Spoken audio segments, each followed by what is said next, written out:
Саламаттык сактоо министри Алымкадыр Бейшеналиевдин ишмердүүлүгүн ар тараптуу жана көз карандысыз иликтөө боюнча президент Садыр Жапаровдун чечими менен түзүлгөн комиссия өз ишин жыйынтыктады.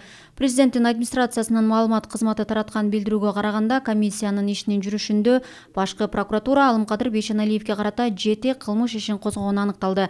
Коррупция беренеси боюнча 1, кызмат абалынан кыянаттык менен пайдалануу, атайлап пайдасыз келишим түзүү боюнча 4, опузалап пара талап кылуу беренеси боюнча 2 кылмыш иши козголгон.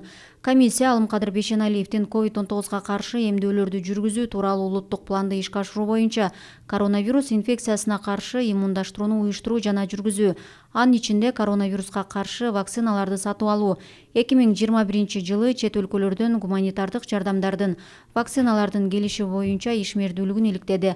Мындан тышкары комиссия Саламаттык сактоо министрлигиндеги иш кагаздарынын жүргүзүлүшүн жана кадрлар боюнча иштерди иликтеди.